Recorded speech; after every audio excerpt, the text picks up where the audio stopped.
ഒരു ചെറുപ്പക്കാരൻ, അത് ഈ മുറിപ്പാലത്തടി മാടൻ തമ്പുരാൻ ക്ഷേത്രത്തിലാണ്. ഒരു ദിവസം എങ്ങനെയായാലും 100ഉം 200ഉം പേരൊക്കെ ആയിരുന്നു. അതൊക്കെ ഇപ്പോൾ ലിമിറ്റ് ചെയ്ത് 40, 45, 60 ഒക്കെ ആക്കി. ഒരു ചെറുപ്പക്കാരൻ കയറി വന്നു. അദ്ദേഹം മാനസികമായി തകർന്നിരിക്കുന്ന ഒരാളാണെന്ന് എനിക്ക് മനസ്സിലായി. ഞാൻ ചോദിച്ചു, എവിടുന്ന് വരുന്നു? അപ്പോൾ പുള്ളി പറഞ്ഞു, ഒന്നും മിണ്ടിയില്ല. ഞാൻ പറയൂ, ഇവിടെ ഒരുപാട് പേര് പുറത്ത് കാത്തു നിൽക്കുകയാണ്, അവരുടെ എല്ലാം ഫലങ്ങൾ പറഞ്ഞാലേ പറ്റൂ. കാതി പറയുന്നതാണ്, നമുക്ക് അബദ്ധങ്ങൾ പറ്റും. പറയൂ, അബദ്ധങ്ങളെല്ലാം എനിക്ക് കാതടയും. അപ്പോൾ പുള്ളി മൊബൈലിൽ നിന്നൊരു പടം എടുത്ത് കാണിച്ചു. ഒരു പെൺകുട്ടിയുടെ ബോബ് ചെയ്തിട്ട് ഒരു പെൺകുട്ടിയുടെ പടമാണ്. സ്വാമി, ഈ പെൺകുട്ടി എവിടെയുണ്ട്? അപ്പോൾ ഞാൻ പറഞ്ഞു, ഇതാരാണ്? അതാണ് സ്വാമി പ്രശ്നം. നിങ്ങളിത് എവിടുന്ന് കിട്ടി?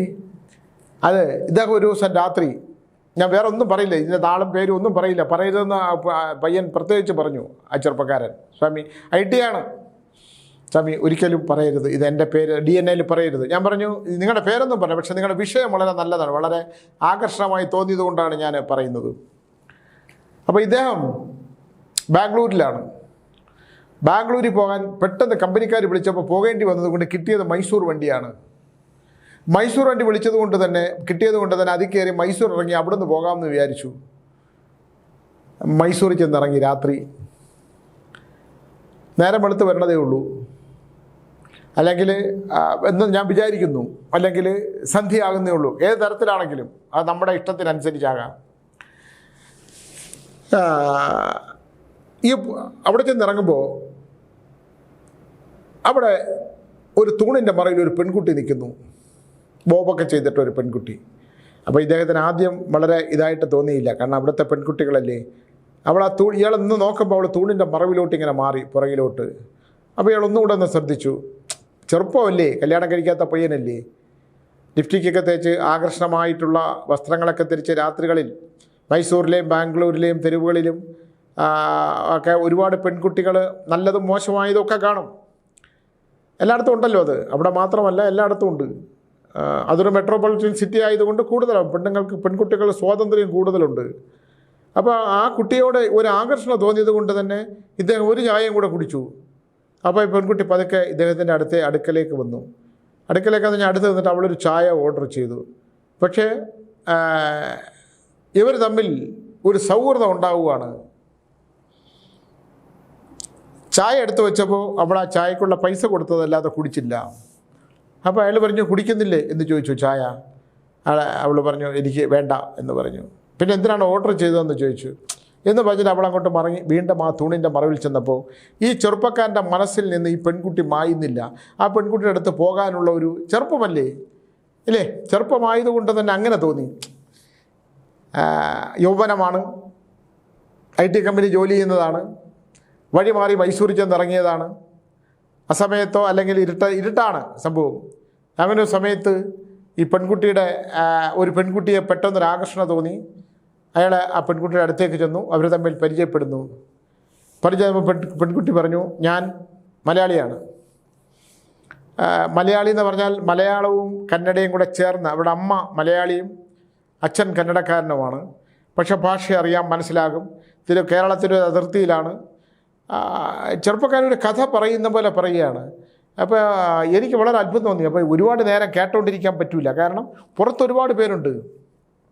ഒരുപാട് പേര് ഈ മാടൻ തമ്പുരാൻ ക്ഷേത്രത്തിൽ ഞാൻ 5 ദിവസം, ഇപ്പോൾ 7 ദിവസമാക്കി. അപ്പോൾ എല്ലാവരുടെയും കഥ മുഴുവൻ കേൾക്കാൻ പറ്റില്ല. ചില കഥകൾ, ചിലത് ഞാൻ അങ്ങോട്ട് തന്നെ പറയും, ചിലത് ഇങ്ങോട്ട് പറയും. ചിലത് ഈ ഒരു അത്ഭുതകരമായ സംഭവമാണ്. കാരണം ഈ പടമാണ് ഈ പെൺകുട്ടിയെ കണ്ടെത്തണം എന്നുള്ളതാണ് ഇദ്ദേഹത്തിൻ്റെ ആവശ്യം. ഇല്ലെങ്കിൽ പെൺകുട്ടി എന്താണെന്നറിയണം, അതാണ് ഈ ചെറുപ്പക്കാരൻ്റെ ആവശ്യം. ഞാൻ പറഞ്ഞു, ഇതിപ്പോൾ എന്നാൽ സംഭവിച്ചതാണ് ഈ ഇദ്ദേഹം കഥ പോലെ പറയുന്നത്. ഈ പെൺകുട്ടി ഇയാളെ കൂട്ടിക്കൊണ്ടുപോകുന്നു അവളുടെ താമസ സ്ഥലത്തേക്ക്. ഒരു മാസ്മര വലയത്തിൽപ്പെട്ടതുപോലെ ഈ പെൺകുട്ടിയുടെ കൂടെ ഇയാൾ പോകുന്നു. അവളുടെ ഇടിഞ്ഞു പൊളിഞ്ഞ, അല്ലെങ്കിൽ ഒരു ഓട്ടോറിക്ഷയിൽ കയറുന്നു, ഒരു സ്ഥലത്തിറങ്ങുന്നു. ഈ പയ്യൻ പറയുന്നത്, അവളിങ്ങനെ ഒരു ആകർഷണ വലയത്തിൽ കൂടെ കൊണ്ടുപോവാണ്. കുറേ ദൂരം ഓട്ടോറിക്ഷ പോയി, അവിടെ ഇറങ്ങി പൈസ കൊടുത്തു.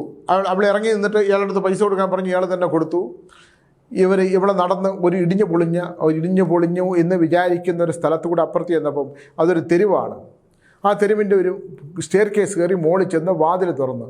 ഇവളെ അവനും കൂടെ നടക്കുന്ന കണ്ടപ്പോൾ ഇവിടെ പലരും നോക്കുന്നതായിട്ട് തോന്നി, ഇവളെ ശ്രദ്ധിക്കുന്നതായിട്ട് തോന്നി. പിന്നെ പലരും അവരവരുടെ ജോലികളിൽ മുഴുകി.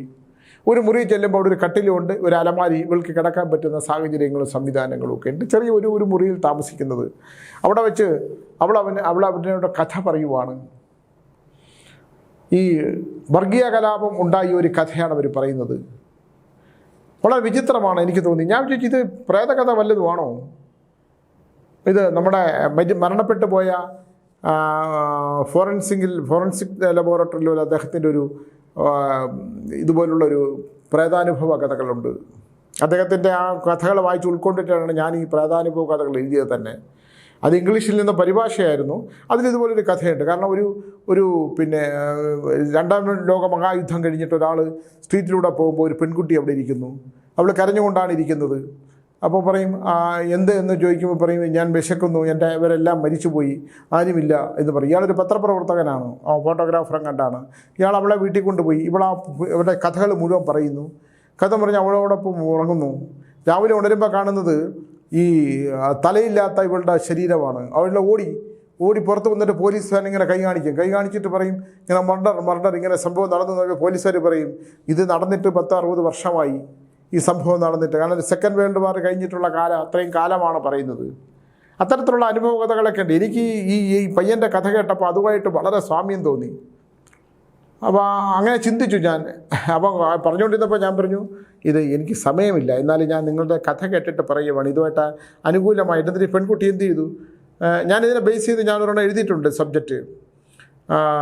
മരണമുദ്ര എന്ന് പറയുന്ന കഥയ്ക്കകത്ത് ഞാനൊരു സബ്ജക്റ്റ് എഴുതിയിട്ടുണ്ട്. കാരണം എന്നെ വളരെയേറെ സ്വാധീനിച്ചതാണ്. ഇത് കേൾക്കുമ്പോൾ അതുമായിട്ട് വളരെ ബന്ധമാണ്. കാരണം ഒരു ബസ് സ്റ്റാൻഡിൽ നിന്നൊരു പെൺകുട്ടിയെ കിട്ടുന്നു, അവൾ ഓട്ടോറിക്ഷയെ കയറ്റി അവളെ വാസസ്ഥലത്തേക്ക് കൊണ്ടുവരുന്നു. അതൊരു പ്രത്യേക അന്തരീക്ഷത്തിലുള്ള സ്ഥലമാണ്. അപ്പോൾ ഈ ചെറുപ്പക്കാരന് ഒരു വിറയലുമില്ല. ഇയാളെ പ്രാപിക്കാമെന്ന് വിചാരിച്ച് അവൾ അടുത്തിരിക്കുന്നു. അവൻ്റെ കൈ പിടിച്ച് അവനോട് കൈ സംസാരിക്കുന്നു. അവൻ്റെ രേഖ എടുത്തു വെച്ചിട്ട് അവൾ ഫലം പറയുന്നു, നിനക്ക് വിവാഹ ജീവിതം ഉണ്ടാവില്ല, നീ ഒരു പെൺകുട്ടിയെ പ്രണയിക്കും, ആ പെൺകുട്ടി നിന്നെ ഉപേക്ഷിച്ചിട്ട് പോകും, പിന്നെ നീ നിരാശയിൽ ജീവിക്കും. അവൻ ഞെട്ടിപ്പോയി എന്നുള്ളതാണ്. എന്നിട്ട് ഇവനെ വീടിനെക്കുറിച്ച് പറയുന്നു, ഇവൻ്റെ സഹോദരനെക്കുറിച്ച് പറയുന്നു. നമ്മൾ ആലോചിച്ച് നോക്കും, ഒരു പെൺകുട്ടി അവനങ്ങനെ അവളെ തണുത്ത കൈകൾ, ശരിക്കും ഒരു പ്രേതകഥയുടെ സംഭവങ്ങളാണ് അത് മുഴുവൻ കേൾക്കുമ്പോൾ. ഒരിക്കൽ പോലും മോശമായിട്ട് ആ പെൺകുട്ടി ഇയാളോട് പെരുമാറുന്നില്ല. ആ കഠിനമായി നീല നിറമുള്ള ലിപ്സ്റ്റിക് എന്നാണ് പറയുന്നത്. പിന്നെ അവളുടെ ശരീരത്തിൻ്റെ സ്പ്രേയുടെ ഗന്ധം, ഇതൊക്കെയാണ് അയാൾ പറയുന്നത്. ഈ കഥയിൽ ഇത് നമ്മളെപ്പോഴും ചെറുപ്പക്കാരെന്ന് മനസ്സിലാക്കിയിരിക്കേണ്ട ഒരു കാര്യമാണ്. കാരണം ഇത്തരത്തിലൊരു കാരണങ്ങൾ കൊണ്ട് ഒരു ചെറുപ്പക്കാരൻ്റെ ജീവിതം തകർന്നു പോയി. എന്നിട്ട് പറഞ്ഞു, നിനക്ക് കഴിക്കാൻ എന്തെങ്കിലും വേണോ എന്ന് ചോദിച്ചു. നീ എന്താ കഴിച്ചത്? അപ്പോൾ ഇവൻ ചോദിച്ചു, നീ എന്തിനാണ് അവിടെ ബസ് സ്റ്റാൻഡിൽ വന്നത്? അത് ഞാൻ അങ്ങനെയാണ്, ഞാൻ രാത്രി അവിടെ പോയി നിൽക്കും, എന്നിട്ട് ഞാൻ ആരെങ്കിലുമൊക്കെ കൂട്ടിക്കൊണ്ടുവരും. അപ്പോൾ ഇവന് തോന്നി ഇവള് രാത്രികളിൽ പുരുഷന്മാരെ വശീകരിച്ച് കൊണ്ടുവന്ന് പണത്തിന് വേണ്ടി ശരീരം വിൽക്കുന്ന സ്ത്രീയാണോ എന്ന്. അതല്ല, അങ്ങനെയുള്ള ഒന്നും ഇവൾക്ക് തോന്നിയിട്ടേ ഇല്ല. അപ്പോൾ ഇവിടെ പറഞ്ഞു, ഞാൻ അവിടെ കുടിക്കാൻ എന്തെങ്കിലും തരണം എന്ന് പറഞ്ഞത് ആ ഗ്ലാസ് എടുത്തിട്ട് അവളെ തണുത്ത വെള്ളം ഇവന് പകർന്നു കൊടുത്തു. ഇവനൊന്നും കഴിക്കാൻ പോയി, ഇവൻ വേറൊരു ലോകത്താണ്, ഒന്നും കഴിക്കാനും ഒന്നും പറ്റിയില്ല എന്നാണ് പുള്ളി പറയുന്നത്. എന്നിട്ട് നീ കിടന്നോളൂ ഇനിയിപ്പോൾ. അപ്പോൾ പറഞ്ഞു, പുറത്ത് മഴയുണ്ടാകും. അതെന്ന് പറഞ്ഞാൽ മഴയില്ല, അല്ല മഴയുണ്ട്. ഞാൻ അപ്പോൾ പെട്ടെന്ന് പുള്ളി മനസ്സിലായി. നീ കേൾക്കുന്നില്ലേ, ഇടിവെട്ടുന്ന ശബ്ദം കേൾക്കുന്നില്ലേ, ഇവിടെ പുറത്ത് നല്ല മഴയുടെ ശബ്ദം കേൾക്കുന്നില്ലേ? എന്നിട്ട് പറഞ്ഞു, താഴെ നിനക്കൂടെ ആരുണ്ട്? താഴെ എൻ്റെ അമ്മയുണ്ട്, പിന്നെ എൻ്റെ ബ്രദറുണ്ട്. അവനെന്തൊരു ജോലി? അവനെന്ത് സൈക്കിൾ വർക്ക്ഷോപ്പാണ്. അവനിവിടുത്തെ ഒരു ഗുണ്ടയാണ്. ഇവന് ഭയം തുടങ്ങി. നമുക്ക് ഒരുത്തന് ഭയം ഉണ്ടാകാൻ ഇത്രയും പോരെ? പെട്ടുവെന്ന് ഈ ചെറുപ്പക്കാരന് മനസ്സിലായി. ഇതിൽ നിന്ന് രക്ഷപ്പെടാൻ പറ്റുമെന്ന് എനിക്കറിയില്ല എന്ന് മനസ്സിലായി. വല്ലാത്തൊരു മാനസികാവസ്ഥയിലേക്ക് ഈ ചെറുപ്പക്കാരൻ ചേർന്നു. ഇവിടുന്ന് എങ്ങനെ രക്ഷപ്പെടും? അപ്പോൾ പറഞ്ഞു, ഈ മഴ, അപ്പോൾ എഴുന്നേറ്റു, ഞാൻ പൊക്കോട്ടെ. അപ്പോൾ അവളെ കയ്യിൽ പിടിച്ചിട്ട് പറഞ്ഞു, നീ മഴ നനഞ്ഞുകൊണ്ട് പോകണ്ട, മഴയുടെ ശബ്ദം കേൾക്കുന്നില്ലേ, മഴ തോരും, നിനക്ക് ജലദോഷം വരും, പനി വരും, നീ ഇവിടെ ഇരിക്കുക. നിന്നോട് എനിക്ക് ഇന്ന് രാത്രി കുറേ സംസാരിക്കാനുണ്ട്, ഇല്ലെങ്കിൽ ഈ പകലിൽ കുറേ രാത്രി ആയിരിക്കണം. എന്തെന്തോ പറഞ്ഞു. ഞാനതിൻ്റെ ക്ലിയറായിട്ട് എൻ്റെ മനസ്സിൽ ആ ചിത്രം ഇങ്ങനെ വരുവാണ്. ഇയാൾ ഈ ചെറുപ്പക്കാരൻ ഇത് പറയുമ്പോൾ രാത്രിയാണോ പകലോ, രാത്രിയാണെന്ന് നമുക്ക് സങ്കല്പിക്കാം. എന്തായാലും ഇവള് പറഞ്ഞു, ഞാൻ നിനക്ക് അപ്പോൾ അവന് വിശപ്പ് ഉണ്ടോ, നിനക്ക് വിശപ്പുണ്ടോ? ഇല്ല. അപ്പം പറഞ്ഞു, ഇല്ല, എനിക്ക് പോയാൽ മതി. ഇല്ലല്ല, നിനക്കങ്ങനെ പോകാൻ പറ്റില്ല, നീ ഇവിടെ ഇരിക്കുക, ഞാൻ പോയിട്ട് എന്തെങ്കിലും മേടിച്ച് വരാം നിനക്ക് കഴിക്കാൻ. അപ്പോൾ എവിടെയുണ്ട്? അപ്പോൾ പറഞ്ഞു, താഴെ എൻ്റെ അമ്മയുണ്ട്, അവർ ഭയങ്കര വഴക്കാളിയാണ്. അപ്പോൾ നീ ഇങ്ങനെ ആരെങ്കിലും സുഹൃത്തുക്കളെ ഇവിടെ കൊണ്ടുവരാറുണ്ടോ? ഞാൻ കൊണ്ടുവരാറുണ്ട്. അപ്പോൾ അവർക്കൊന്നും തോന്നില്ലേ? അവർക്കെന്ത് തോന്നാൻ? അപ്പോൾ ഇത്തരത്തിലുള്ള ഒരു ഒരിക്കലും നമുക്ക് പൊരുത്തപ്പെടാൻ പറ്റാത്ത ഈ കഥ എന്നോട് പറയുമ്പോൾ എനിക്ക് പൊരുത്തപ്പെടാൻ പറ്റാത്ത ഇതൊക്കെയാണ്. പുറത്താണെങ്കിൽ ഇഷ്ടം പോലെ ആൾക്കാർ. അപ്പോൾ അവിടെ കുമാർ എന്ന് പറഞ്ഞാൽ നമ്മുടെ ആ അമ്പലത്തിനെ നിയന്ത്രിക്കുന്ന ആളുടെ പുള്ളി 2-3 പ്രാവശ്യം വന്ന് നോക്കും. ഒരു സമയം കഴിഞ്ഞാൽ നിറച്ച ആളുണ്ടല്ലോ, ടോക്കൺ എടുത്തിട്ട് വരുന്നവരല്ലേ. അപ്പോൾ ഞാൻ പറഞ്ഞു, ഒന്ന് ഇരിക്കൂ, നിങ്ങളുടെ നമ്പരും തരൂ, ഞാനൊന്ന് നമുക്ക് പേഴ്സണലായിട്ട് കാണാം. അപ്പോൾ പറഞ്ഞു, വൈകുന്നേരത്തെ വണ്ടിക്ക് പുള്ളി പോവുകയാണെന്ന് പറഞ്ഞു എൻ്റെ അടുത്ത്. അപ്പോൾ ഞാൻ കുറച്ച് നേരം ഇരിക്കാൻ പറഞ്ഞു. അന്നപ്പോൾ ഈ എല്ലാ ദിവസവും അവിടെ കഞ്ഞിയും പയറും ഒക്കെ കൊടുക്കും, ഈ ഞാനുള്ള ദിവസം അവിടെ കൊടുക്കുന്ന ദിവസം. അപ്പോൾ പുള്ളി ഞാൻ ഭക്ഷണം കഴിക്കാൻ ഇറങ്ങിയപ്പോൾ പുള്ളി ഇങ്ങനെ ആൽമരച്ചോട്ടിൽ മാറി ഇങ്ങനെ ഇരിക്കുന്നുണ്ട്, ഒരു ബാഗ് അടുക്കി പിടിച്ച മാറിയിരിക്കുന്നത് കണ്ട്. ആരോട് ഞാനൊട്ട് അത് പറയാനും നിന്നില്ല. വൈകുന്നേരം ആയപ്പോഴത്തേക്ക് ഇദ്ദേഹത്തിനെ കാണാതായി.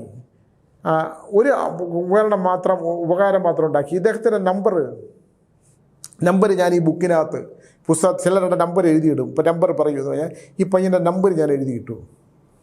ഇന്നലെ രാത്രി ഞാൻ അയാളെ വിളിച്ചു, പുള്ളി ഫോൺ എടുത്തു. ഞാൻ എന്നാ എവിടെ പോയത്? അതിഞ്ഞ് പോന്നു. അതെന്താ, അവിടെ നിറച്ച ആളായിരുന്നു, എനിക്ക് സ്വാമിയുടെ അടുത്ത് പറഞ്ഞ് പൂർത്തിയാക്കാൻ പറ്റിയില്ല. ഞാൻ പറഞ്ഞു, എൻ്റെ അടുത്ത് ചോദിച്ചു എവിടെയുണ്ട്? ഞാൻ ചോദിച്ചു എവിടെയുണ്ട്? അത് ഞാൻ കന്യാകുമാരിയിലുണ്ട്. എന്നാൽ ഒന്ന് വരുമോ എന്ന് ചോദിച്ചു. കാരണം പുള്ളിയുടെ കഥയുടെ ബാക്കിയല്ല, എനിക്ക് ഭയങ്കരമായിട്ടുള്ള എന്തിനാണ് ഈ ചെറുപ്പക്കാരൻ എന്നെ തേടി വന്നത്? അയാളുടെ മനസ്സിൽ ഇയാൾക്ക് എന്താണ് സംഭവിച്ചത്? ഈ പ്രേതാത്മാവാണോ ഇയാളല്ല ആ പെൺകുട്ടി? എന്നിട്ട് ആ പെൺകുട്ടി ഇയാളോട് എന്താ ചെയ്തത്?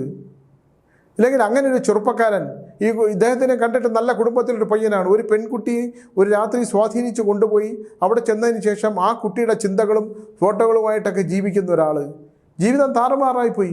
ഇദ്ദേഹത്തിന് കല്യാണം നിശ്ചയിച്ചതാണ്, ആ കല്യാണം മുടങ്ങി. അപ്പോൾ എന്നെ കാണാൻ വന്നു.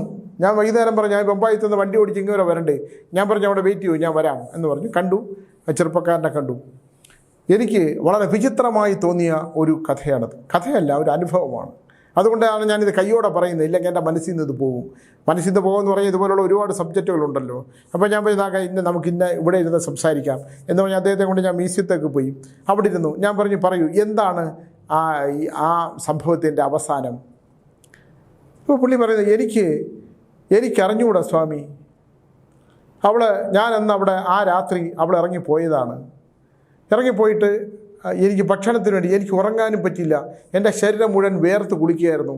ഞാൻ എഴുന്നേറ്റിരിക്കും, തിരിഞ്ഞു കിടക്കും, മടന്ന് കിടക്കും, എനിക്ക് കിടന്ന് ചരിഞ്ഞ് കിടക്കും, എനിക്ക് ഉറക്കം വന്നില്ല. പക്ഷേ ഈ അവളുടെ രൂപം, അവൾ വാതിൽ തുറന്ന് വരുന്നതും കാത്ത് ഞാൻ ഇരുന്നു. അപ്പോഴാണ് ഞാൻ ചോദിച്ചത്, ഇത് രാത്രിയായിരുന്നു? അതെ, ഞാൻ സന്ധ്യയ്ക്കാണ്, പകലുള്ള വണ്ടിയിൽ കയറിയിട്ട് സന്ധ്യയ്ക്കാണ് ചെന്നിറങ്ങിയത്. അതാണ് മൈസൂർ വരെയുള്ള വണ്ടി. രാത്രിയിൽ മാത്രമേ ഒറ്റ രാത്രി കൊണ്ട് ഓടി വരത്തുള്ളൂ. ആ പറഞ്ഞ കഥ, ആ പയ്യൻ പറഞ്ഞ അനുഭവം എനിക്ക് എങ്ങനെയാണ് ഇത് നമ്മൾ ഒരാളോട് കമ്മ്യൂണിക്കേറ്റ് ചെയ്യേണ്ടതെന്ന് എനിക്കറിയാൻ വയ്യ. അത്ര ഭീകരമായ അവസ്ഥയാണ്. ഈ പയ്യൻ രാവിലെ നേരം വെളുത്തു ഇറങ്ങി താഴെ ചെല്ലുമ്പോൾ അവിടെ ഒരു അമ്മയുണ്ട്. അപ്പോൾ അവരിങ്ങനെ അത്ഭുതത്തോടെ നോക്കിയിട്ട് ചോദിച്ചു, എവിടെ നിന്നാണ് എന്ന് ചോദിച്ചു. അപ്പോൾ ചോദിച്ചു, ഇല്ല, ഇന്നലെ അവൾ ആ മുറിയിൽ ആത്മഹത്യ ചെയ്താ, തൂങ്ങി മരിച്ചു. അവൾ ആരെങ്കിലും വിളിച്ചുകൊണ്ട് വരും. ആ വിളിച്ചുകൊണ്ട് വരുന്ന ദിവസത്തിനൊരു പ്രത്യേകത കാണും. ഇന്നലെ അമാവാസിയായിരുന്നു. അമാവാസിക്ക് അവൾ വിളിച്ചുകൊണ്ട് വരും. വിളിച്ചുകൊണ്ട് വന്ന് അവളൊന്നും ചെയ്യില്ല, എന്നിട്ട് അവൾ ഇറങ്ങിപ്പോവും. ഇത് നമ്മളെങ്ങനെയാണ് വിശ്വസിക്കുന്നത്? പക്ഷേ ഈ കുട്ടി പറയുന്നു, എനിക്ക് അവളെ ഒരിക്കൽ കൂടി കാണണം സ്വാമി. എനിക്ക് ഞാൻ എങ്ങനെ അവൾ ആത്മഹത്യ ചെയ്തു അതൊന്നും അവർ പറഞ്ഞില്ല. അവർക്കതൊന്നും അറിഞ്ഞുകൂടാ, അവർ ശ്രദ്ധിക്കാറുമില്ല. കാരണം ആരെങ്കിലും ഒരാളെ അവൾ വിളിച്ചുകൊണ്ട് വരും. ശല്യമൊന്നുമില്ല, ഒരു ശല്യം ആർക്കും ചെയ്യില്ല. പക്ഷെ അവൾ ഏതോ ഒരു പ്രത്യേകിച്ച ദിവസം അവളൊരുത്തരുമായിട്ട് ഇഷ്ടമുണ്ടായിരുന്നു, പ്രണയമുണ്ടായിരുന്നു. ആ പ്രണയത്താൽ വഞ്ചിക്കപ്പെട്ടു. ആ വഞ്ചിക്കപ്പെട്ടതല്ല, അവനുമായിട്ട് ഇഷ്ടപ്പെട്ടിട്ട്, വഞ്ചനയല്ല, വഞ്ചിക്കപ്പെട്ടു എന്ന് പറഞ്ഞാൽ അവളെ കാത്തു നിന്നു ബസ് സ്റ്റാൻഡിൽ പോയിട്ട്. അവളുകൂടെ ചാമുണ്ഡി ഹിൽസിലേക്ക് പോകാനായിട്ട് അവിടെ പോയി. അവിടെ ആണല്ലോ, അങ്ങനെ ജീവിതത്തിനൊന്നും ഒരു പഞ്ഞമില്ല. പോകാനായിട്ടൊന്നും അവൻ വരുന്ന വഴിയിൽ അപകടത്തിൽപ്പെട്ട് മരിച്ചു. അവളെ കാത്തു നിൽക്കുന്നതാണ്. വഞ്ചനയല്ല, അപകടത്തിൽപ്പെട്ട് മരിച്ചു എന്നാണ് അറിയാൻ കഴിഞ്ഞത് ഇയാൾക്ക്. ആ മരണം കൊണ്ടുകൊണ്ട് അവളുടെ കാത്തു നിൽപ്പാണ്. ആ മരണം അറിഞ്ഞതുകൊണ്ട് തന്നെ അവൾ പിന്നെ കരഞ്ഞിട്ടേ ഇല്ല. അവൻ്റെ ബോഡിയിലെ അടുത്തേക്ക് അവൻ പോയി. അവൾ ഒരു തുള്ളി കണ്ണുനീർ പോലും പൊഴിക്കാതെ ആ ശവശരത്തിൻ്റെ അടുത്തിരുന്നു. എന്നിട്ട് അവൾ തിരിച്ചു വന്ന് ഈ മുറിയിൽ ആത്മഹത്യ ചെയ്തു.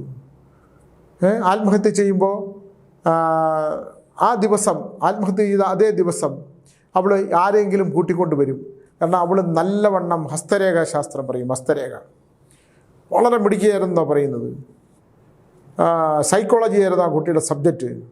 പക്ഷേ ഹസ്തരേഖയിൽ, ജ്യോതിഷത്തിൽ, കാരണം അവരുടെ പിതാവ് ജ്യോതിഷശാസ്ത്രത്തിൽ വളരെ ഹസ്തരേഖാശാസ്ത്രത്തിൽ വളരെ പ്രഗത്ഭനായിരുന്നു. അപ്പോൾ ഇവൾ വിളിച്ചുകൊണ്ട് വന്നിട്ട് ഹസ്തരേഖ പറയത്തേ ഉള്ളൂ, പിന്നെ ഇറങ്ങിപ്പോവും. ഇതെത്രയോ കാലമായി സംഭവിച്ചുകൊണ്ടിരിക്കുന്നു. ആർക്കും ഒരു അപകടമില്ലാത്തത് കൊണ്ട് തന്നെ ആരും ഇതിനെ ഒന്നും ചെയ്യാറില്ല. ഈ ചെറുപ്പക്കാരൻ്റെ ആവശ്യം, ഞാൻ ആ മീശത്തെ ബെഞ്ചിൽ കുറേ നേരം ഇങ്ങനെ ഇരുന്നു. എന്ത് മറുപടിയാണ് പറയേണ്ടത്? അയാൾ എൻ്റെ ആ മൊബൈൽ എടുത്തിട്ട്, സ്വാമി ഇവളെ കണ്ടുപിടിക്കണം. ഞാൻ ചോദിച്ചു എന്തിനാണ്? സ്വാമി വന്നിട്ട് അവളെ ആവാഹിക്കണം. ഞാൻ ചോദിച്ചു എന്തിനാണ്? അല്ല സ്വാമി അവളുമായിട്ടൊന്ന് കമ്മ്യൂണിക്കേറ്റ് ചെയ്യണം, എനിക്ക് അവളുടെ ജീവിതം പറയണം. ഞാൻ ഒരിക്കലും ജീവിതത്തിൽ വിവാഹം കഴിക്കുന്നില്ല. അവളെ എൻ്റെ കൂടെ, എൻ്റെ തണലായിട്ട്, ഇല്ലെങ്കിൽ അവൾക്കൊരാശ്രയമായിട്ട് എനിക്ക് അവളെ കൂടെ കുറേ കാലം കഴിയണം. എന്നിട്ട് എന്തൊരു മണ്ടത്തരമാണ് സുഹൃത്തെ നിങ്ങൾ പറയുന്നത്. 30-33 വയസ്സായ ചെറുപ്പക്കാരൻ, വീട്ടിൽ അമ്മയും അനിയനും അച്ഛനും മാത്രമല്ലേ ഉള്ളൂ. നിങ്ങൾ വിവാഹം കഴിച്ച് സന്തോഷമായിട്ട് ജീവിക്കേണ്ടതില്ലേ? നിങ്ങൾക്കൊരു ജീവിതമുള്ളതില്ലേ? നിങ്ങളിങ്ങനൊരു പ്രേതാത്മാവിൻ്റെ പുറകിൽ അവളെ തിരിച്ചു കണ്ടുപിടിക്കണം എന്ന് പറഞ്ഞ് ജീവിച്ചാൽ ഒരിക്കൽ കൂടെ സ്വാമി എൻ്റെ കയ്യിലിങ്ങനെ പിടിച്ച്, സ്വാമി പ്ലീസ് സ്വാമി ഒരിക്കൽ കൂടി എനിക്ക് അവളെ ഒന്ന് കാണണം, ഞാൻ ഇല്ലെങ്കിൽ അവിടെ പോയി മരിച്ചു പോകും സ്വാമി. നിങ്ങൾ മരിക്കാനൊന്നും പറ്റില്ല. അവൾ എന്നോട് പറഞ്ഞൊരു കാര്യമുണ്ട്. എന്താണ്? അവനൊക്കെ എൻ്റെ ഹസ്തരേഖാശാസ്ത്രം നോക്കിയിട്ട് അവൾ എല്ലാ കാര്യങ്ങളും വളരെ കൃത്യമായിട്ട് പറഞ്ഞു. നിനക്കൊരിക്കലും ഒരു ഉത്തമമായ ദാമ്പത്യം ഉണ്ടാകില്ല, നിൻ്റെ മനസ്സിൽ മറ്റൊരു പെൺകുട്ടി വരില്ല. അപ്പം ഇയാൾക്ക് അപ്പോഴൊന്നും തോന്നില്ല. കാരണം ആ രാത്രി കിട്ടിയ ഒരു പെൺകുട്ടിയായിട്ടുള്ള അവളുടെ രഹസ്യമായി ഒരു പെൺകുട്ടിയെ ഒരിടത്തേക്ക് കൂട്ടിക്കൊണ്ടുവരുമ്പം അവളുടെ മനസ്സിൻ്റെ സൗഹൃദമാണ്. ഞാനപ്പോൾ മറ്റേ മുരളീകൃഷ്ണ സാറിൻ്റെ എല്ലാ കഥകളൊക്കെ ഇങ്ങനെ ഓർത്തു. ആ സെക്കൻഡ് ബേഡവാറിലെ ഞാൻ പറഞ്ഞ കഥ പോലുള്ള എന്തൊരു ഇതിപ്പോൾ ഞാനിപ്പോൾ DNA പ്രേക്ഷകൻ്റെ പ്രിയപ്പെട്ടവരോട് ഞാനിത് പറയുമ്പോൾ നമുക്കതെങ്ങനെ ഉൾക്കൊള്ളാൻ പറ്റുന്നത്? പക്ഷെ ആ പയ്യൻ മാനസികമായി തകർന്നു പോയി. അവൾക്ക് അവനെ കണ്ടുപിടിച്ചേ പറ്റൂ. അപ്പോൾ സ്വാമി ഒന്ന് വരണം. ഞാൻ ചോദിച്ചു എവിടെ? അത് ആ സ്ഥലം. ഞാൻ നിങ്ങൾ ആ സ്ഥലം അറിയോ? ഞാൻ പലതവണ പോയി സ്വാമി. എന്നിട്ട് ആ സ്ഥലവും മുറിയൊക്കെ ഉണ്ട്, അത് പൂട്ടിയിട്ടേക്കുക. പിന്നെ നിങ്ങളെങ്ങനെ അകത്ത് കയറി? അതെനിക്ക് അറിഞ്ഞുകൂടാ. നിങ്ങളെ താഴെയുള്ള അമ്മയെ കണ്ടോ? കണ്ടു. ആ സൈക്കിൾ വർക്ക്ഷോപ്പാൻ്റെയും കണ്ടു. അവർ പറയുന്നത് ഇത് അവളിങ്ങനെ കൊണ്ടുവരും, ശല്യമൊന്നുമില്ല. അപ്പോൾ ഇത് പലതവണ രാത്രികളിലുള്ള ശബ്ദത്തെക്കുറിച്ച് പറഞ്ഞു, അവളുടെ പുസ്തകങ്ങളെക്കുറിച്ച് പറഞ്ഞു, അടുക്കി വെച്ച അവളുടെ അവൾ നന്നായിട്ട് എഴുതുമായിരുന്നു. ചാമുണ്ഡി ദേവിയാണ് അവളുടെ നന്ദി ഹിൽസ്, ചാമുണ്ഡി ഹിൽസിൽ പോവും. അപ്പോൾ അവളെ കാമുകനെ കൊണ്ട് നന്ദി ഹിൽസ് എന്ന് പറയുന്ന ഞാൻ കന്നഡയിൽ ആദ്യത്തെ പടം ചെയ്തത് ദുർഗാശക്തി, ഭയങ്കര ഹിറ്റാണ്. അന്നത്തെ ദിവസത്തെ 100 ദിവസമാണ് അതവിടെ. 1995 2000 അതാ 99 95 അങ്ങാണ്ടാണ് അത്. ആ നന്ദി ഹിൽസ് എന്ന് പറയുന്ന സ്ഥലത്ത് ഇവൾ മറ്റേ ആളെ കൊണ്ട് പോയിരുന്നു കാമുകനുമായിട്ട്. അപ്പോൾ നന്ദി ഹിൽസിനെ പലയിടത്തും ഇവളെ കണ്ടിട്ടുണ്ടെന്നാണ് പറയുന്നത്. ഇതേപോലുള്ള അവിടെ ഈ ചെറുപ്പക്കാരൻ നന്ദി ഹിൽസിൽ പോയി, അവിടെ മുഴുവൻ അലഞ്ഞു നടന്നു. കാണാൻ പറ്റൂ.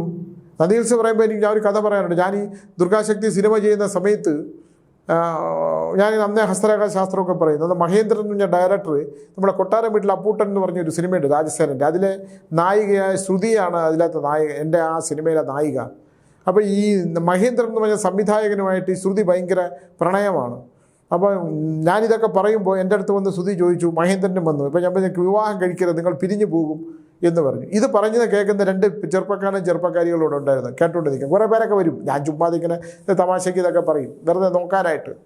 നിങ്ങൾ വിവാഹം കഴിച്ചാൽ പിരിയും എന്ന് പറഞ്ഞപ്പോൾ ഈ പുറകെ നിൽക്കുന്ന ചെറുപ്പക്കാരും, സാർ അവൻ്റെ കന്നഡ ഭാഷയാണ്. അപ്പോൾ എൻ്റെ കൂടെ ഉള്ള ഒരാളത് പരിഭാഷപ്പെടുത്തി തന്നു, സരസ്വകുമാർ. പുള്ളി പിന്നെ വലിയ സംവിധായകനൊക്കെയായി മറ്റൊരു പേരിൽ. അപ്പോൾ ഇയാൾ പിരിയുമെന്ന് പറഞ്ഞു. അവർ വിവാഹം കഴിച്ചു. പക്ഷെ വർഷങ്ങൾക്ക് ശേഷം അവർ 2ആയിട്ട് പിരിഞ്ഞു. ചില ജാതക ഗ്രഹങ്ങളൊക്കെ അനുസരിച്ചാണ്. ചിലരുടെ ജീവിതത്തിൽ സ്വാധീനമുണ്ടാക്കുന്ന ഇത്തരത്തിൽ പ്രേതാത്മാക്കൾ വരും, അവരുടെ ജീവിതം താറുമാറാക്കി കളയും. ചിലർ പ്രണയിച്ച് വിവാഹം കഴിക്കും, താറുമാറായി പോവും. കാരണം ഗ്രഹനിലകളല്ല നോക്കേണ്ട, പൂർവ്വജന്മ പൊരുത്തങ്ങൾ നോക്കണം. കാരണം ചേരൂല എന്ന് പറയുന്ന ഗ്രഹങ്ങൾ ഞാൻ എത്ര ഗ്രഹങ്ങൾ പൂർവ്വജന്മം എടുത്തിട്ട് ചേർത്തിട്ടുണ്ട്. പൂർവ്വജന്മ ബന്ധം ഗ്രഹങ്ങൾ ചിലപ്പോൾ പൊരുത്തമുണ്ടായിരിക്കില്ല, പക്ഷേ അവർ ഒരു ജന്മം ജീവിച്ചാലും ഒരു നിമിഷം ജീവിച്ചാലും ഒരു യുഗം ജീവിച്ചാലും അവർക്ക് ജീവിക്കാൻ പറ്റും, മറ്റത് പറ്റില്ല. ആകർഷണതയോട് കല്യാണം കഴിക്കുന്നവർക്ക് വലിയ ബുദ്ധിമുട്ടുണ്ടാകും. അപ്പോൾ ഈ രണ്ട് ചെറുപ്പക്കാർ അവർ പിരിഞ്ഞു. ഈ ശ്രുതിയും മഹേന്ദ്രനും ഡയറക്ടറും അവരിപ്പോൾ സിനിമയിൽ നിന്നൊക്കെ പോയി എനിക്ക് തോന്നുന്നു. അത് എൻ്റെ ആ പടം ഭയങ്കര ഹിറ്റായിരുന്നു. ഞാൻ തന്നെ സ്ക്രിപ്റ്റ് കഥാതിരൊക്കെ സംഭാഷണമൊക്കെ ചെയ്ത് സൂര്യ എന്ന് പറഞ്ഞൊരാൾ ഡയറക്റ്റ് ചെയ്തതാണ്. അദ്ദേഹം എൻ്റെ 4-5 പടങ്ങൾ ചെയ്തിട്ടുണ്ട്. ഈ അവിടെ നിന്നിരുന്ന പെൺകുട്ടിയും ചെറുപ്പക്കാരനും അവിടേക്ക് ഇങ്ങനെ കറങ്ങി നടക്കുന്ന കണ്ട് അവിടെ ഈ ഒരു സൂയിസൈഡ് പോയിൻ്റ് ഉണ്ട്. രാത്രിയായപ്പോൾ ഇവർ ആത്മഹത്യ ചെയ്തു, തൂങ്ങി അവർ ചാടി മരിച്ചു. ഇതിൽ നായികയായ ഒരു ആന്ധ്ര പെൺകുട്ടിയുണ്ട്. അവൾ കുളിക്കാൻ നേരത്ത് അവളുടെ അമ്മ പുറത്തിരിക്കുകയായിരുന്നു. സോപ്പ് എന്ന് പറഞ്ഞ് വിളിച്ചപ്പം ആ മറ്റേ കുട്ടത്ത് വളയിട്ട കൈകളിലൊരു സോപ്പ് ജനലിൽ കൂടെ ഇങ്ങനെ വന്നു എന്ന് പിറ്റേ ദിവസം പറഞ്ഞു. ഇങ്ങനെ നമുക്ക് പൊരുത്തപ്പെടാൻ പറ്റാത്ത, അല്ലെങ്കിൽ നമുക്ക് ഉൾക്കൊള്ളാൻ പറ്റാത്ത, നമുക്ക് മറ്റൊരാളെ പറഞ്ഞ് വിശ്വസിപ്പിക്കാൻ പറ്റാത്ത ഇത്തരം പ്രേത വിഷയങ്ങൾ നിരവധിയാണ് യഥാർത്ഥ ജീവിതത്തിലും അല്ലാതെയായിട്ട്. ചിലരെ വിളിക്കും. അപ്പോൾ ആത്മബന്ധമുള്ള 2 പേര് ഉണ്ടെന്ന് വിചാരിക്കുക. ഒരുപാട് കഥകൾ അതുപോലുള്ള സംഭവങ്ങളുണ്ട്. 2 ആത്മബന്ധമുള്ളവർ, അയാൾ മനസ്സിൻ്റെ ഒരു ലെയറുണ്ട്. മരിക്കുന്നതിന് മുമ്പ് മരിക്കാൻ പോകുന്നതിന് മുമ്പ് ആ മരണപ്പെട്ട ആളിൻ്റെ പേര് പറയും, വിളിക്കുകയും ചെയ്യും. അത് എനിക്ക് ഭയങ്കര അത്ഭുതമുള്ള ഒരുപാട് സംഭവങ്ങളുണ്ട്. ഇത്തരം വിഷയങ്ങൾ മനസ്സിൻ്റെ കണക്ഷൻ എന്ന് പറയുന്നത്, അതിപ്പം മനഃശാസ്ത്രജ്ഞന്മാർ അത്തരം കാര്യങ്ങൾ പറയും. മനസ്സിൻ്റെ സഞ്ചാരത്തിലൂടെ മറ്റേയാളിലേക്ക് ചെന്ന് ചേരുന്ന ഒരവസ്ഥ. അമ്മയ്ക്ക് വയ്യ എന്ന് പറഞ്ഞ് അമ്മ മനസ്സിൽ ആലോചിക്കുമ്പോൾ വിളിക്കുന്ന മക്കൾ ഇപ്പം അങ്ങനെ മനസ്സിൽ ആലോചിക്കാറൊന്നുമില്ല. അമ്മ 24 മണിക്കൂറും ആലോചിച്ചുകൊണ്ടിരിക്കുകയും മക്കൾ വിളിക്കാറൊന്നുമില്ല. എന്നെ വിളിക്കണമല്ലേ, കാലം കഴിഞ്ഞ് അമ്മ എന്തായി, ആ ഭൂമി വിറ്റുകൊണ്ട് ഇങ്ങോട്ട് പോന്നു കഴിഞ്ഞാൽ പിന്നെ അങ്ങോട്ട് വരണ്ടല്ലോ, നമ്മൾ വിദേശത്ത് തന്നെ ഇരിക്കാമല്ലോ. കുട്ടികൾക്ക് അമ്മൂമ്മയുടെ പേരറിയില്ല, പക്ഷെ അമ്മൂമ്മയും അപ്പൂപ്പനൊക്കെ ഉണ്ടാക്കിയ സ്വത്ത് മുഴുവൻ വിറ്റങ്ങ് കൊണ്ടുപോകും. എന്തൊരു മനുഷ്യരാണ്. എല്ലാം വിൽക്കുക, പാരമ്പര്യമായി കിട്ടിയ സ്വത്തുക്കൾ വിറ്റുകൊണ്ടങ്ങ് പോവുക, ഇല്ലെങ്കിൽ അച്ഛനമ്മമാർ വിറ്റ് മക്കൾക്ക് കൊടുക്കുക, എന്നിട്ട് വഴിയാധാരമായിട്ട് വല്ല അനാഥാലയത്തിന് പോയി കിടക്കുക. ഒരു കാരണം കഴിഞ്ഞാൽ കാലൻ വേണം. കാലൻ ഇവിടെ വളരെ അത്യാവശ്യമാണ്. പോത്തിൻ്റെ പുറത്ത് കയറി നിരന്തരം ലിസ്റ്റ് എഴുതി ടിക്കറ്റ് കൊണ്ടുപോകണതാണ് ഏറ്റവും നല്ലത്. ചത്തിട്ട് എടുത്ത് വെന്റിലേറ്ററിൽ വെച്ച് ആ പൈസയും കൂടെ, അയ്യോ വെന്റിലേറ്ററിൽ വെച്ച് ഇനി പൈസയ്ക്ക് ഇവിടെ പോവും, അദ്ദേഹത്തിന് ബാങ്കിൽ കിടന്ന പൈസയൊക്കെ തീർന്ന് ഇനി കിടക്കണ്ട എന്ന് പറയുന്ന എത്ര മക്കളുമാർ എന്നെ വിളിക്കുന്നുണ്ട്. അച്ഛനമ്മമാരുടെ സ്വത്തുക്കൾ അവർ പഠിപ്പിച്ചത് കണ്ടില്ലേ, ഞാൻ നേരത്തെ പറഞ്ഞ പോലെ എത്രയോ വിഷയങ്ങൾ. അവിടെയാണ് യഥാർത്ഥ പ്രണയത്തിൻ്റെ ശക്തിയിൽ ഇഷ്ടപ്പെട്ടു പോയ പുരുഷനെ മൈസൂരിൽ ബസ് സ്റ്റാൻഡിൽ കാത്തു നിന്നപ്പോൾ അവൻ അപകടത്തിൽ മരിച്ചു. അവനുമായിട്ട് മരിച്ചു കഴിഞ്ഞപ്പോഴത്തേക്ക് അവൻ്റെ മൃതശരീരത്തിനുള്ളിൽ പോയി കാത്തിരുന്നു, ഒരു തുള്ളി കണ്ണീർ പൊഴിക്കാതെ. അതിനുശേഷം സ്വന്തം മുറിയിൽ വന്ന് അവനെക്കുറിച്ച് ഓർത്ത് അവൻ്റെ സ്വപ്നങ്ങളിലൂടെ അവനുമായിട്ട് ഒപ്പം ജീവിച്ച സ്വപ്നങ്ങൾ കണ്ട് നന്ദി ഹിൽസിലൊക്കെ അവനുമായിട്ട് കറങ്ങി നടന്ന. അപ്പോൾ പലരും ഇവരോട് പറയുന്നുണ്ട്, ഇവർ ചെറുപ്പക്കാരനുമായിട്ട് ഇവരെ നന്ദി ഹിൽസിൽ കണ്ടു എന്ന്. അവരതൊന്നും എടുക്കാറില്ല. അപ്പോൾ ഇവിടെ ആരെങ്കിലും കൂട്ടിക്കൊണ്ട് വന്നാലും അപ്പോൾ ആ സ്ത്രീ തച്ചുകൊണ്ടിരിക്കുകയായിരുന്നു. ഇങ്ങനെ നോക്കിയിട്ട് അത്ര തന്നെ വീണ്ടും അവർ തയ്ക്കും. കാരണം അവൻ ആരെയോ കൊണ്ട് ആ പ്രേതാത്മാവ് ആ മൈസൂർ പിന്നെ ബസ് സ്റ്റാൻഡിൽ നിന്ന് കിട്ടിയ ഒരു ചെറുപ്പക്കാരനെയും കൊണ്ട് വരുന്നു. രാവിലെ ചെറുപ്പക്കാരൻ മാത്രമേ കാണുള്ളൂ. അപ്പോൾ നമ്മളെന്താണ് ഇതിനെ പറയുക? സ്വാമി ഇവിടെ വന്നിരുന്ന് കാന്തല്ലൂർ സ്വാമി സുനിൽ പരമേശ്വരൻ അന്ധവിശ്വാസം വളർത്തുകയാണ് എന്ന് പറഞ്ഞാൽ എൻ്റെ മുമ്പിൽ ആ ചെറുപ്പക്കാരനോട് ഞാൻ പറഞ്ഞു, നിങ്ങളെ പേര് നാളൊന്നും ഇല്ലാതെ ഞാൻ ഇത് പറയും. സ്ഥലം മാറ്റി പറയാൻ പറ്റില്ല സുഹൃത്തെ, ഞാനൊന്ന് പറയും. സ്വാമി പറഞ്ഞോളൂ, പക്ഷേ എനിക്ക് ആ പെണ്ണിനെ കാണണം. ഒരിക്കലെങ്കിലും ആ പെൺകുട്ടിയെ സ്വാമി എനിക്ക് കാണിച്ചു തരണം, ഇല്ലെങ്കിൽ ഞാൻ ഹൃദയം പൊട്ടി മരിച്ചു പോവും. അങ്ങനെ പറയുന്ന ഒരാളിന് നമ്മൾ എന്താ ചെയ്യുക? നമ്മളെന്താ പറയുക? ഇപ്പോൾ ഞാൻ പറഞ്ഞു അത് പ്രേതാത്മാവാണ്. അവിടെ ശരീരത്തിൻ്റെ ഗന്ധം ഇതായിരുന്നില്ലേ? നമ്മൾ പഴയ പെട്ടികളിൽ പാറ്റാ ഗുളിക കുറേ കാലം ഇട്ടിരുന്നാൽ പിന്നെ പെട്ടി തുറക്കുമ്പോൾ ഒരു മണം വരും, ആ ഗുളികയുടെ മണം. പ്രേതാത്മാവിൻ്റെ ഗന്ധം അതാണ്. ധൂമപടലമാണ്, അത് മനസ്സിൻ്റെ സങ്കല്പമാണ്. നിങ്ങളെ കൊണ്ട് അവൾ കൊന്നില്ല, നിങ്ങളെ അവളെ നശിപ്പിക്കാൻ ശ്രമിച്ചില്ല, പക്ഷേ നിങ്ങളുടെ കൈപ്പത്തിയിൽ അവൾ തൊട്ടു. അവളുടെ കുപ്പിവളകൾ കിലുങ്ങുന്ന ശബ്ദം നിങ്ങൾ കേട്ടു. നിങ്ങളുടെ കൈരേഖ അനുസരിച്ചുള്ള ഫലം അവൾ പറഞ്ഞു. അതുകൊണ്ട് ഇതെല്ലാം ശരിയാണ് സ്വാമി. ആ പുരുഷൻ എൻ്റെ ആ മ്യൂസിയത്തിരുന്നിട്ട് ആ ചെറുപ്പക്കാരൻ കരയുകയും അവൻ്റെ കണ്ണിൽ നിന്ന് ധാരധാരയായി ഒഴുകുകയും എന്നോടൊപ്പം ചേർന്ന് നമ്മൾ ഫോട്ടോ എടുക്കുകയൊക്കെ ചെയ്ത് ഇനി യവൻ പ്രേതാത്മാവാണോ എന്നുള്ള കഥ ഞാൻ പരിശോധിക്കേണ്ടിയിരിക്കുന്നു. എൻ്റെ കൂടെ ഒപ്പം നിന്ന് ഫോട്ടോ ഒക്കെ എടുത്തിട്ടാണ് ചെറുപ്പക്കാരൻ പോയത്. അയാൾ ഇനിയും വരും, ഞാൻ ആ പെൺകുട്ടിയെ കണ്ടുപിടിച്ചു കൊടുക്കും എന്നുള്ള ധാരണയിലാണ് പുള്ളി പോകുന്നത്. എനിക്കാവുമോ എന്ന് എനിക്കറിയില്ല. പക്ഷെ ഒരിക്കലെങ്കിലും ഇനി ഒരിക്കൽ കൂടി അയാൾ വിളിച്ചാൽ എനിക്ക് മൈസൂർ വരെ പോകേണ്ട കാര്യമുണ്ട്. അപ്പോൾ പോകാൻ കഴിഞ്ഞാൽ ബാംഗ്ലൂരിൽ നിന്ന് ആ ചെറുപ്പക്കാരൻ മൈസൂരിലേക്ക് വരും. ആ സ്ഥലത്തേക്ക് ഒന്ന് യാത്ര ചെയ്താൽ എന്താണ് എന്ന് ഞാൻ വിചാരിക്കുന്നു. ആ പെൺകുട്ടിയെ കണ്ടെത്താൻ കഴിയട്ടെ. അങ്ങനെ ഒരിക്കൽ കൂടി ആ പെൺകുട്ടിയെ കാണാൻ കഴിഞ്ഞില്ലെങ്കിൽ ജീവിതത്തിൽ ഒരിക്കലും വിവാഹം കഴിക്കാതെ ആ ചെറുപ്പക്കാരൻ മരണത്തിന് കീഴടങ്ങുമെന്ന് ഞാൻ വിശ്വസിക്കുന്നു. കാരണം അയാളുടെ മനസ്സ് നിറയെ ആ പെൺകുട്ടിയാണ്. മൈസൂരിലെ ബസ് സ്റ്റാൻഡിൽ നിന്ന് ഒരു രാത്രി നഷ്ടപ്പെട്ട കാമുകൻ്റെ മുഖഛായയുള്ള, അല്ലെങ്കിൽ അവനുമായിട്ടുള്ള ആ രാത്രിയിൽ അവളുടെ ജന്മദിനത്തിന് മാത്രമേ അത് ചെയ്യാറുള്ളൂ. ആ കൊണ്ടുവന്ന ചെറുപ്പക്കാരനെ ഓർത്ത് ജീവിതം അവസാനിച്ച പെൺകുട്ടിക്ക്, ആ പെൺകുട്ടി ആ നിഴലിൽ ജീവിക്കുന്ന ചെറുപ്പക്കാരന് മാനസാന്തരമുണ്ടായി, അവന് നന്മയുണ്ടാകട്ടെ, അവന് നല്ലൊരു ജീവിതം ഉണ്ടാകട്ടെ എന്ന് പറഞ്ഞുകൊണ്ട് നിർത്തുന്നു. നമസ്കാരം.